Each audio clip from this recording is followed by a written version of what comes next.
سلام کے وصال کے فوراً بعد منافقین نے بہت باریک چال چلی، مسلمانوں کی صفوں میں گھس گئے۔ بظاہر لبادے ان کے مسلمانوں والے تھے، تو انہوں نے مسلمانوں سے کہنا شروع کر دیا، لو جی کہانی ختم ہو گئی، ساری رونقیں حضور کے دم سے تھیں، نمازیں تھیں، روزے تھے، لوگ اپنے اموال کی زکوٰۃ دیا کرتے تھے، حج کا اجتماع تھا، یہ سب کچھ ختم ہو جائے گا۔ اب کون مال خرچ کرے گا؟ کس نے جان راہ خدا میں قربان کرنی ہے؟ کوئی سحر کے وقت اٹھ کے کیوں مسجد میں آئے گا؟ بظاہر حال کو بیان کر رہے ہیں، لیکن اس کے اندر چھپا ہوا ظاہر تھا۔ جو نئے قبائل اسلام لائے تھے، یہ خبر جب ادھر پہنچی تو انہوں نے ارتداد کا رستہ اختیار کر دیا۔ بہت سارے قبیلے، آپ پڑھیں تاریخ، مرتد ہو گئے، کسی نے زکوٰۃ دینے سے انکار کر دیا، مسلمہ کذاب نے اپنی جھوٹی نبوت کا دعویٰ کھڑا کر دیا۔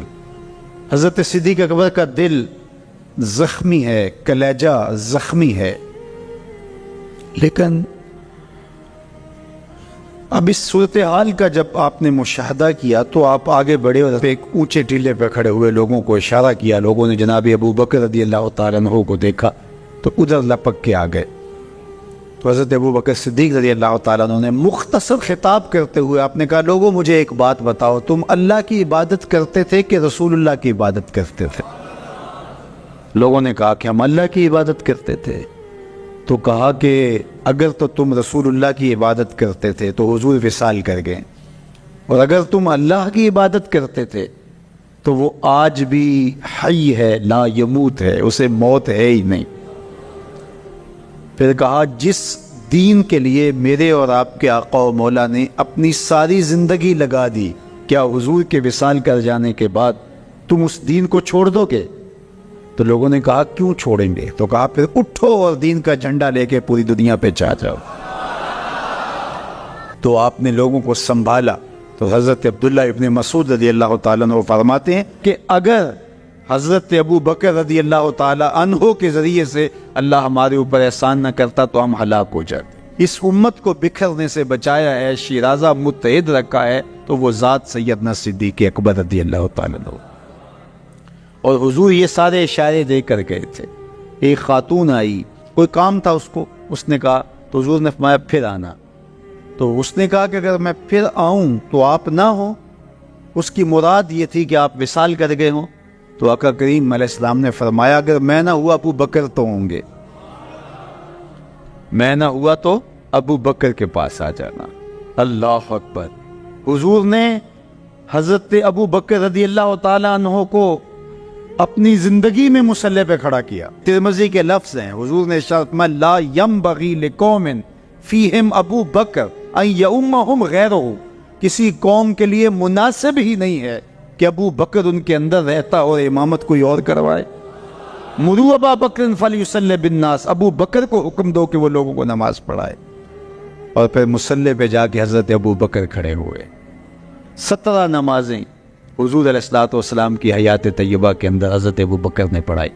اللہ اکبر۔ فرمایا، ما نفعنی مال احد قط ما نفعنی مال ابی بکر، مجھے کسی کے مال نے اتنا نفع نہیں دیا جتنا ابو بکر کے مال نے دیا۔ اللہ کے علاوہ اگر میں کسی کو خلیل بناتا تو ابو بکر کو بناتا، لیکن اللہ میرا خلیل ہے۔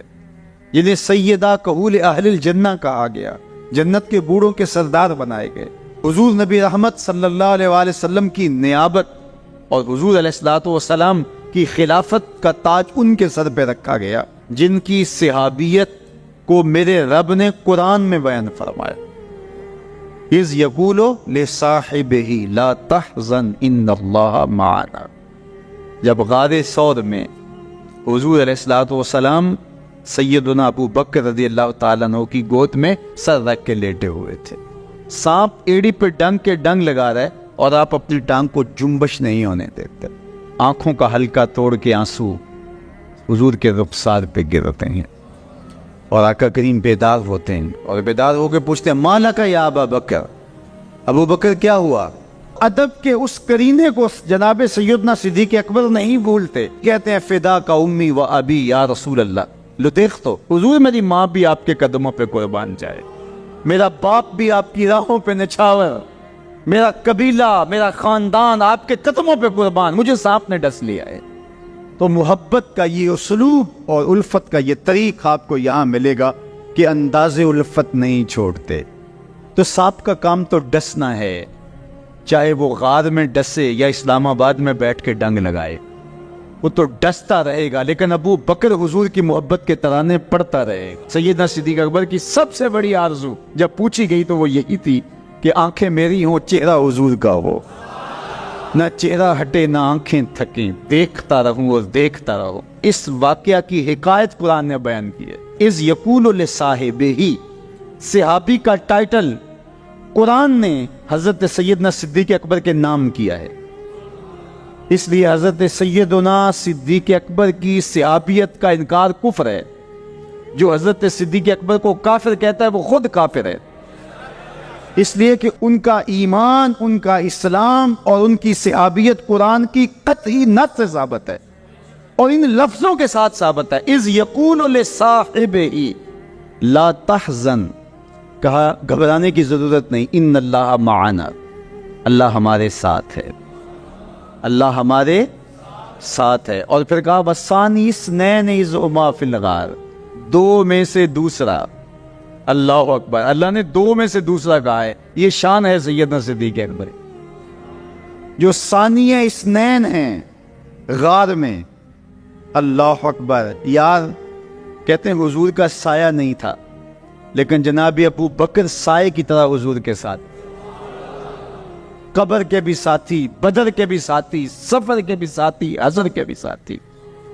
تو حضرت صدیق اکبر رضی اللہ تعالیٰ عنہ کی صحابیت قطعی نص سے ثابت ہے، اور سیدنا صدیق اکبر رضی اللہ تعالیٰ عنہ حضور علیہ الصلوۃ والسلام کے خسر ہیں۔ حضرت سیدنا صدیق اکبر رضی اللہ تعالیٰ عنہ کا دایاں ہاتھ حضور نے اپنے ہاتھ میں پکڑا ہے اور بایاں حضرت عمر کا ہاتھ پکڑا ہے، اور حضور ایسے مسجد نبی سے باہر نکل رہے ہیں اور کوئی شخص داخل ہوا، فرمایا قیامت کے دن ہم ایسے ہی اٹھائے جائیں گے، دائیں ہاتھ میں ابو بکر کا ہاتھ ہوگا، بائیں ہاتھ میں عمر کا ہاتھ۔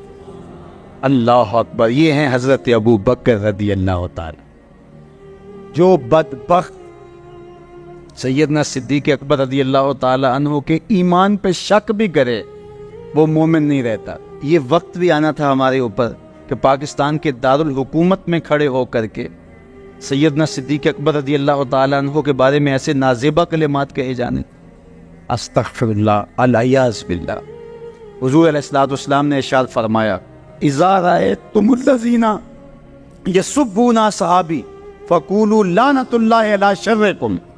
عبداللہ ابن عمر سے روایت ہے، حضور نے فرمایا اگر تم کچھ لوگوں کو دیکھو کہ میرے اصحاب کو گالی دیتی اور تم کہو تمہاری شر پہ اللہ کی لعنت ہو، یہ حضور نے حکم دیا کہ یہ اس کے جواب میں کہو۔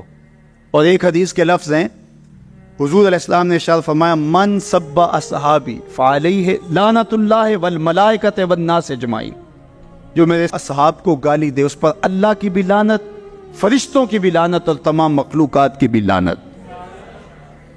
تو یہ ملعون جو حضرت سیدنا صدیق اکبر اور دیگر اصحاب کو بھونکتے ہیں اور ان کے بارے میں نازیبہ کلمات کہتے ہیں، ان کی شر سے اس ملک کو پاک کرنا چاہیے۔ 1400 اصحاب کے ساتھ حضور عمرے کے لیے تشریف لاتے ہیں، کفار مکہ کھڑے ہو گئے کہ ہم عمرہ نہیں کرنے دیں گے، لڑائی ہوگی۔ حضرت عثمان غنی رضی اللہ تعالیٰ عنہ کو بھیجا کہ ہم عمرہ کر کے واپس چلے جائیں گے، کوئی لڑائی کا ارادہ نہیں ہے۔ انہوں نے کہا یہ نہیں ہوگا، عثمان آپ آئے ہو تو خیر۔ صلح حدیبیہ کا موقع آیا تو عروہ بن مسعود کی قیادت میں قریش مکہ نے مذاکرات کیے حضور علیہ السلام سے، تو ایک صلح نامہ طے پا گیا۔ اس کی شرائط میں سے ایک شرط یہ تھی کہ مکے سے اگر کوئی شخص بھاگ کر کے مدینہ المنورہ جائے تو اہل مدینہ اس کو پناہ نہیں دے سکیں گے، وہ ہمارا بگوڑا شخص ہوگا تو اس کو پناہ نہیں دے سکیں گے۔ اور اگر کوئی شخص مدینہ المنورہ سے مکہ واپس آنا چاہے تو اہل مکہ اس کو پناہ دینے کے مجاز ہوں گے۔ تو حضرت عمر رضی اللہ تعالی عنہ اس شرط پر بہت پریشان ہوئی اور حضرت ابو بکر صدیق رضی اللہ تعالی عنہ سے جا کے بات کی اور کہا کیا ہم حق پہ نہیں ہیں؟ کہا حق پہ ہیں۔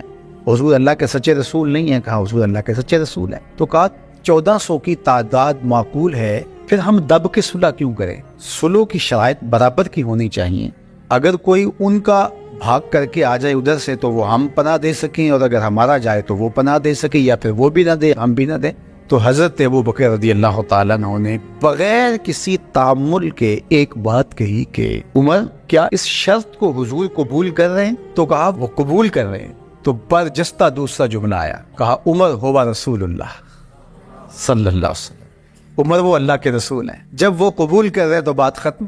یہ تھا وہ تیقن۔ اس کو اس مفہوم میں بھی لے سکتے ہیں، عقل قربان کم بپیش مصطفیٰ، یہاں پہ سارے راستے بند ہو جاتے ہیں، یہ ہے وہ یقین۔ تو کہا ہوا رسول اللہ، یہ برجستہ جملہ ہے جو یقین کی بجلیاں بھر دیتا ہے روحوں کے اندر۔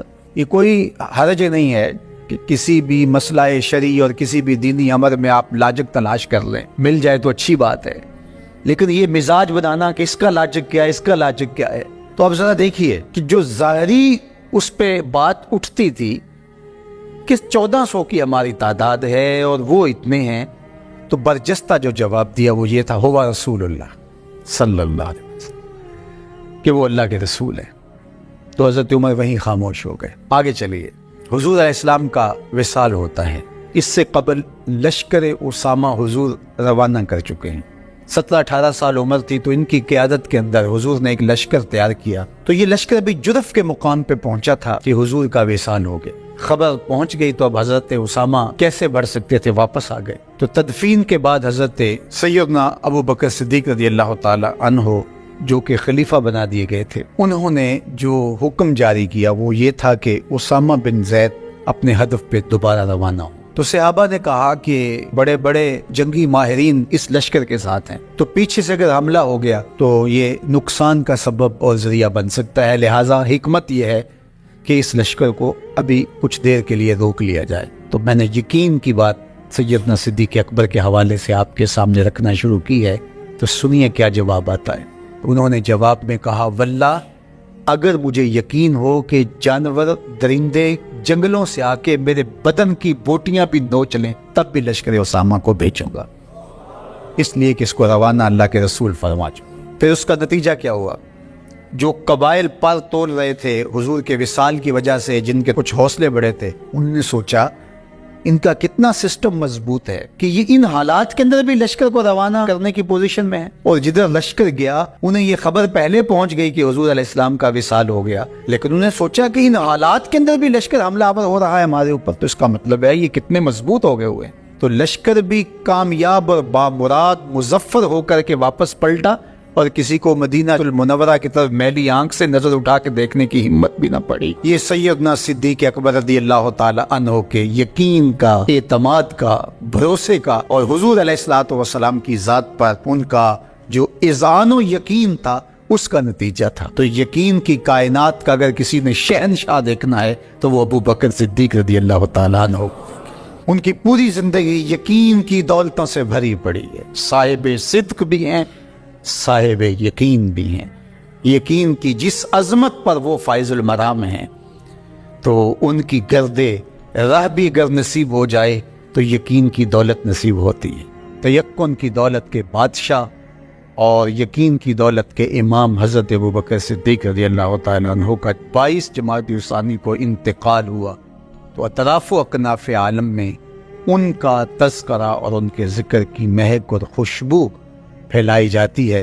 اور کیوں نہ ہو کہ وہ اتنی عظمتوں کے حامل تھے کہ وہ عظیم المرتبت صحابی جن کے بارے میرے حضور نے ارشاد فرمایا اگر نبوت کا دروازہ بند نہ ہوا ہوتا تو میرے بعد عمر نبی ہوتا، وہ عمر جس کے بارے میں کہا ان الشیطان یفر من ظل عمر، میرے عمر کے سائے سے شیطان بھی بھاگ جاتا ہے، تو وہ عمر کہتے ہیں کاش میں ابو بکر کے سینے کا بال ہوتا۔ اب مرتبہ بتائیے کیا ہوگا سیدنا صدیق اکبر۔ حدیث بخاری ہے کہ حضرت ابو بکر صدیق کا ذکر کرنے لگے، حضرت عمر تو رو پڑے، کہا کہ کاش میری زندگی کی ساری نیکیاں ابو بکر لے لے اور غار والی نیکی مجھے دے۔ اور ام المومنین فرماتی ہیں کہ تاروں بری شب تھی، جگمگاتے تارے دیکھے تو دل میں خیال آیا، تو میں نے حضور سے کہا حضور اتنی نیکیاں بھی کسی کی ہو سکتی ہیں، اور دل کے گوشے میں یہی تھا کہ میرے باپ کا نام لیا جائے گا، لیکن آقا نے برجستہ کہا عمر کی، تو تھوڑی خاموش سی ہو گئی، اس لیے توقع کچھ اور تھی۔ تو آقا کریم نے فرمایا کہ عائشہ عمر کی عمر بھر کی نیکیاں اور ابو بکر کی ایک نیکی۔ آمن الناس بر مولائے ماں آن کلیم اول سینائے ماں ہستی او کشت ملت راچوں ابر ثانی اسنین و غار و بدر و قبر۔ کہتے ہیں حضور کا سایہ نہیں تھا، لیکن ابو بکر صدیق رضی اللہ تعالیٰ عنہ سائے کی طرح حضور کے ساتھ رہے۔ اللہ اکبر، سارے یار نبی دے سونے، نہیں کوئی اینا یاراں مرکا، نہ کوئی ہویا نہ کوئی ہوسی، اینا جان نثاراں مرکا، نہ اس دھرتی پیدا کیتا اینا یاراں ورگا، اعظم شان صدیق کی دسائق کو یار ہزاراں ورگا۔ سیدنا صدیق اکبر نے بھی یہی وصیت کی تھی کہ میرا جنازہ پڑھ کے پھر حضور کے سامنے لے جانا اور سلام عرض کرنا۔ حضرت انس سے بھی روایت، حضرت علی سے بھی روایت ہے، حضرت صدیق اکبر کی وصیت تھی حضور کے پاس لے جانا اور حضور سے اجازت مانگنا ہے، اجازت مل جائے تو قدموں میں دفن کر دینا، ورنہ جنت المقی میں۔ تو حضرت علی المرتضیٰ اور حضرت انس روایت کرتے ہیں کہ ایسا ہی ہوا کہ ہم نے جنازہ اٹھایا، پڑھا اور پھر حضور کے مواجہ انور کے سامنے رکھ دیا، اور سارے ہاتھ باندھ کے عرض کرتے یا رسول اللہ ھذا ابو بکر یستاذن، اے اللہ کے پیارے محبوب صلی اللہ علیہ وسلم، یہ ابو بکر ہیں، آپ سے اجازت طلب کرتے ہیں، آپ کی قربت میں دفن ہونے کا شوق ہے، ہمیں کیا حکم ہے؟ تو اس وقت حجرہ عائشہ تھا، یہ گنبد خضرا نہیں بنا ہوا تھا، صرف حجرہ تھا، اس کو تالا لگا تھا، چابی حضرت عائشہ کے پاس ہوا کرتی تھی رضی اللہ تعالی عنہ، تو تالا لگا ہوا تھا اور لوگوں نے رکھ کے یہ عرض کیا، تو پھر کیا ہوا کہ وہ تالا خود بخود کھلا، پھر کنڈی بھی خود بخود کھلی، اور پھر جو دروازہ تھا وہ خود بخود کھلا، اور اندر سے آواز آئی اوصل الحبیب الی الحبیب لأن الحبیب الی الحبیب مشتاق، یار کو یار سے ملا دو، یار تو پہلے یار کا انتظار کر رہا ہے۔ تو قبر انور سے یہ آواز آئی، حضور کے روضہ انور سے یہ آواز، اور ہمارا عقیدہ ہے اور مسلمہ عقیدہ ہے اور تمام امت کا عقیدہ ہے کہ حضور اپنی قبر میں زندہ ہیں۔ میری زبان وہ بوجھ نہیں اٹھاتی جو لوگ کہتے ہیں، یہ حضرت شیخ عبد الحق محدث دہلوی علیہ رحمہ نے لکھا ہے تتمہ مدارج النبوہ میں، آپ کہتے ہیں اللہ کا شکر ہے، بہت سارے معاملات میں امت میں اختلاف پیدا ہو گئے، لیکن اللہ کا شکر ہے کہ اس معاملے میں تو کوئی اختلاف نہیں کہ حضور اپنی قبر انور میں زندہ ہے۔ یہ حضرت شیخ نے لکھا ہے، تو اس کا مطلب ہوا کہ یہ بات کا اختلاف ہے، تو حضور علیہ السلام اپنی قبر انور میں زندہ ہیں۔ حضرت ابو درداء رضی اللہ تعالی عنہ نے جب آقا کریم نے درود و سلام کی ترغیب دی تو کہا حضور جب آپ انتقال کر چکے ہوں گے تو کیا ہم اس وقت بھی آپ پہ درود پڑھیں؟ تو حضرت ابو درداء نے جب حضور سے پوچھا، ابن ماجہ کی روایت ہے، تو کہا حضور جب آپ وصال کر چکے ہوں گے تو درود و سلام اس وقت بھی جاری رکھیں؟ تو آقا کریم علیہ السلام نے ارشاد فرمایا انما حرم علی الارض ان تاکل اجساد الانبیاء فنبی اللہ حی یرزق، فرمایا ہاں بعد میں بھی میرے پر درود جاری رکھنا، اللہ نے مٹی پہ حرام کر دیا ہے کہ وہ نبیوں کے جسم کو کھائے، نبی قبروں میں زندہ ہوتے ہیں، ان کو رزق دیا جاتا۔ میرے حضور نے کہا نا ارسلت الی الخلق کافہ، میں تمام مخلوق کا رسول بنا کے بھیجا ہوں، تمام مخلوق کا، صرف انسانوں کا نہیں، تمام مخلوق، ارسلت الی الخلق کافہ، تمام مخلوقات کا رسول ہو، تو حضور مٹی کے بھی رسول ہیں، تو کیا مٹی اپنے رسول کو کھا جائیں گی؟ یہ کیسے ہو سکتا ہے؟ تو مٹی کے اوپر حرام ہے، یہ لفظ انما حرم علی الارض ان تاکل اجساد الانبیاء، اللہ نے مٹی پر حرام کر دیا کہ وہ نبیوں کے جسم کو کھائے، فنبی اللہ حی یرزق، یہ سیاستہ کی روایت پڑھ رہا ہوں، نبی اپنی قبروں میں زندہ ہوتے ہیں، انہیں رزق بھی دیا جاتا۔ آیا حضور علیہ السلام نے انت صاحبی فی الغار و صاحبی علی الحوض، اے ابو بکر تم غار میں بھی میرے ساتھی ہو اور حوض کوثر میں بھی میرے ساتھی ہو۔ اور آقا کریم علیہ السلام نے یہ بھی ارشاد فرمایا سب سے زیادہ جس نے میرے اوپر احسانات کیے ہیں وہ ابو بکر ہے۔ حضور نے فرمایا کسی کے مال نے مجھے اتنا نفع نہیں دیا جتنا ابو بکر کے مال نے دیا، جتنا ابو بکر کے مال نے دین کو، اسلام کو، میرے کاز کو نفع دیا ہے، میرے حضور نے فرمایا اتنا کسی کے مال نے نفع نہیں دیا۔ اللہ اکبر، فبکا ابو بکر، تو جب یہ بات حضور نے کہی تو ابو بکر رونے لگے. وقالا ما انا ومالی الا لکا، حضور میں بھی آپ کا ہوں، مال بھی آپ کا ہے. اللہ اکبر. حضرت ابو بکر صدیق رضی اللہ تعالی عنہ نے حضور علیہ الصلوۃ والسلام کے ساتھ جو محبتوں کا ذکر کیا، اور پھر آقا کریم علیہ الصلوۃ والسلام نے ان کا جو اختصاص فرمایا. ایک خاتون آئی اور اس نے حضور سے کوئی مسئلہ پوچھا تو آقا کریم نے فرمایا پھر آ جانا. تو اس نے کہا اگر میں پھر آؤں اور آپ نہ ملیں، اس کا مطلب یہ تھا کہ آپ اس دنیا سے کوچ کر گئے ہوں، تو پھر تو فرمایا میں نہیں ملوں گا، ابو بکر تو ملے گا نا. تو علماء نے کہا یہ خلافت کی طرف اشارہ ہے. حضرت ابو بکر صدیق رضی اللہ تعالیٰ عنہ سے بہت زیادہ حضور پیار کرتے تھے، اور آقا کریم علیہ الصلوۃ والسلام نے اپنی زندگی میں 3 دن ان کو مصلی پہ کھڑا کیا ایام مرض میں. پھر 17 نمازیں حضور کی موجودگی میں حضرت ابو بکر صدیق نے پڑھائی. پھر حضور کا وصال ہو گیا، اور یہ دردناک لمحے تھے حضور کے وصال کے. اللہ اکبر. صحابہ کے کلیجے جل گئے. حضرت عمر نے ہاتھ میں تلوار پکڑی اور ایسے کھڑے ہو گئے اور ایسے لہراتے تھے تلوار، اور کہتے تھے خبردار کسی نے کہا حضور کا انتقال ہو گیا میں گردن اتار دوں گا. کوئی وصال نہیں ہوا حضور کا. حضور تھوڑی دیر بعد اپنی حالت پہ آ جائیں گے. یہ سکتے کی کیفیت ہے. حضرت زید بن عبداللہ کے بیٹے نے جا کے کہا ابا جی حضور کا انتقال ہو گیا. تو انہوں نے باغ میں پانی دے رہے تھے، سب کام چھوڑ دیا، ہاتھ اٹھائے گا اللہم اذہب بصری حتی لا ارا بعد حبیبی محمد احدا. اے اللہ مجھے اندھا کر دے. آنکھوں کے دیے اس لیے روشن تھے کہ تیرے محبوب کو دیکھو. جب حضور چلے گئے ہیں تو میں نے یہ چراغ کیا کر رہے ہیں، بجھا دے ان چراغوں کو. تو کیا کیفیت تھی. حضرت فاطمہ بول رہی ہیں صبت علی مصائب لو انہا صبت علی الایام سرنا لیالیا. میرے اوپر وہ مصیبتیں ٹوٹی ہیں، اگر یہ دنوں پہ ٹوٹ پڑتی تو دن کالی راتیں بن جاتے. تو تھوڑی خبر تھی حضور کا وصال. اچھا جب یہ کیفیت تھی صحابہ کی اس نازک موقع پہ، چونکہ منافق اندر ہی ہوتے ہیں، تو منافقوں نے کھیل کھیلا. وہ صحابہ میں پھیل گئے اور کہنے لگے واہ واہ حضور کے دم سے رونقیں تھیں، مسجدیں آباد تھیں، سجدے تھے، قرآن کی تلاوت تھی. اب کس نے نماز پڑھنی ہے میاں، اب کس نے روزہ رکھنا ہے، اب کس نے زکوٰۃ دینی ہے، اب کس نے حج کرنا ہے، ختم کہانی ختم کہانی. یہ بات کرنی شروع کر دی. اب یہ بڑی نازک صورتحال. تو کیا حضرت ابو بکر کا کلیجہ نہیں جل رہا تھا؟ لیکن اس موقع پہ حضرت ابو بکر کھڑے ہوئے، اور پھر حضرت ابو بکر صدیق نے لوگوں سے مخاطب ہو کہا لوگوں مجھے ایک بات بتاؤ کہ تم اللہ کی عبادت کرتے تھے یا حضور کی کرتے تھے؟ لوگوں نے کہا کہ اللہ کی.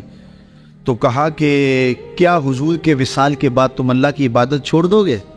کہا نہیں. کہا مجھے بتاؤ جس دین کو سر بلند کرنے کے لیے حضور نے اپنی ساری زندگی لگا دی، تو کیا حضور کے چلے جانے کے بعد اس مشن کو چھوڑ دو گے؟ لوگوں نے کہا نہیں. تو کہا پھر اٹھو اور نبی کے دین کا پرچم تام لو. حضور کا وصال ہو گیا ہے، اب حضور کے مشن کو ہم نے اٹھانا اور اپنے کندھوں پہ وہ بوجھ لینا ہے. تو کیا جس کے لیے حضور نے اپنی جان تک دے دی، تو کیا ہم وہ مشن چھوڑ دیں گے؟ صحابہ کے اندر ہمت پیدا ہوئی. کہا کیوں چھوڑیں گے، ہم تو اٹھیں گے اور پہاڑوں سے بھی ٹکرا جائیں گے. تو یہ وہ موقع تھا جس موقع کو سنبھالا حضرت ابو بکر نے. منافق تو چال چل گئے تھے، صحابہ پر صدموں کے پہاڑ ٹوٹ رہے تھے. ساری ذریت اسلام ساری زندگی جو ہے وہ تعریفیں کرتی رہے، مدح و ستائش کرتی رہے. ابو بکر صدیق کا یہ حق نہیں ادا ہو سکتا. یہ احسان کیا ہے امت کے اوپر حضرت ابو بکر صدیق نے. اس کائنات میں جتنے بھی انسان بستے ہیں ان میں سے افضل مجد و شرف کے لحاظ سے اہل ایمان ہے. کفار اخلاقی قدروں میں جتنے مرضی بلند کیوں نہ ہو، مال و دولت، شہرت، ثروت، جاہ و منصب، اقتدار، سب کچھ ان کے پاس ہو، لیکن ایک مسکین مومن کی شان تک نہیں پہنچ سکتے. اس لیے اس کائنات میں بسنے والے انسانوں میں سب سے افضل شخص مومن ہے. اہل ایمان میں سے فضل و شرف رکھنے والے علماء اور اولیاء ہیں۔ علماء و اولیاء میں سے اغیاث اور اقطاب فضل و شرف پاتے ہیں۔ اغیاث اور اقطاب کا جہاں نقطۂ عروج ہوتا ہے، اپنے نقطۂ کمال کو پہنچتا ہے، وہاں صحابی کا کمال اور عظمتیں شروع ہوتی ہیں۔ صحابہ میں سے جو مہاجر صحابہ ہیں وہ فضیلت والے ہیں۔ مہاجر و انصار میں سے جو بدر میں شریک ہوئے ہیں وہ افضل ہیں، اور ان میں سے عشرہ مبشرہ جن 10 لوگوں کے لیے حضور نے جنت کی بشارت دی وہ افضل ہیں۔ ان 10 لوگوں میں 4 اصحاب افضل اور مرتبہ و مقام سے اعلیٰ ہیں، اور ان 4 میں سے سب سے افضل حضرت ابوبکر صدیق رضی اللہ تعالی عنہ۔ یہ ہمارا اہل ایمان کا عقیدہ ہے۔ صحابہ کے درجے متفاوت ہیں۔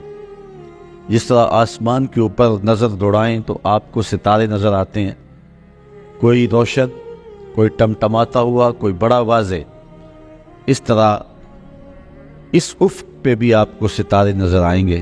صداقت کے تارے بھی ہوں گے، عدالت کے ستارے بھی ہوں گے، ولایت کے، امامت کے، طرح طرح کے ستارے نظر آئیں گے۔ درجوں کے اعتبار سے متفاوت ہیں، لیکن حضور علیہ السلام کے تمام صحابہ کی تعظیم و توقیر ہمارے اوپر واجب ہے۔ سب سے افضل صحابی جس کو شرف ملا اور عظمت سب سے فضیلت والی نصیب ہوئی وہ حضرت ابوبکر صدیق کی ذات ہے۔ کہتے ہیں حضور کا سایہ نہیں تھا، لیکن یہ سائے کی طرح حضور کے ساتھ ہی رہے، ساری زندگی حضور کے ساتھ گزاری۔ بدر کے بھی ساتھی ہیں، قبر کے بھی ساتھی ہیں، غار کے بھی ساتھی ہیں، اور حد ہو گئی مزار کے بھی ساتھی ہیں۔ جے شک ہووی تے چل مدینے، آ ویخ لے جوڑ مزاراں دا، بن یار نبی دیاں یاراں دا۔ حضور علیہ السلام نے ارشاد فرمایا، اپنی صحبت اور اپنے مال سے جس نے سب سے زیادہ میرے اوپر احسان مندی کی ہے اس شخص کا نام ابو بکر ہے۔ بلکہ حضور نے فرمایا کہ جس شخص نے بھی میرے اوپر کوئی احسان کیا ہے میں اس کے احسان کا بدلہ اس کو دے چکا ہوں، لیکن ایک ابو بکر ہے جس کے احسانات کا بدلہ کل قیامت کے دن اللہ ہی عطا فرمائے گا۔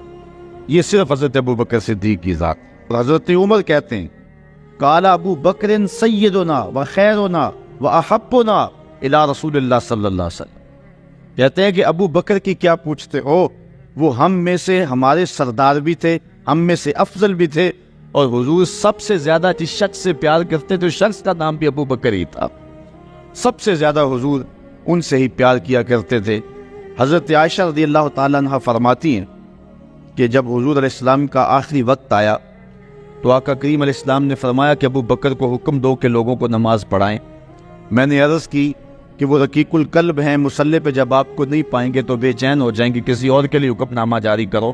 حضور علیہ السلام نے فرمایا کسی قوم کے لیے مناسب ہی نہیں ہے کہ ابو بکر ان کے اندر رہتے اور امامت کوئی اور کروائے۔ ابو بکر کا حق ہے کہ وہ امامت کروائیں۔ حضرت عمر رضی اللہ تعالیٰ عنہ سے ایک روایت سنیے، کہتے حضور نے ایک مرتبہ فنڈ کے لیے ارشاد فرمایا کہ لاؤ راہ خدا میں پیش کرو، تو میرے پاس اتنی خوشحالی تھی کہ اتنی کبھی خوشحالی ہوئی نہیں تھی، تو میں نے کہا اگر ابو بکر سے بڑھ سکتا ہوں تو آج بڑھ سکتا ہوں۔ میں گیا اور آدھا مال لے آیا۔ حضور نے پوچھا عمر گھر والوں کے لیے کیا چھوڑا ہے؟ میں نے کہا اتنا ہی چھوڑا ہے، آدھا لے آئے ہوں آدھا چھوڑا ہے۔ کہتے ہیں پھر ابو بکر سارا مال ہی سمیٹ کے لے آئے۔ اللہ اکبر۔ حضور نے کہا ابو بکر تم گھر کے لیے کیا چھوڑا ہے؟ حضرت ابو بکر رضی اللہ تعالیٰ نے کہا اب کہت لہم اللہ و رسولہ، حضور میرے سامنے بھی آپ ہیں، میرے گھر میں بھی تو آپ ہی ہیں نا۔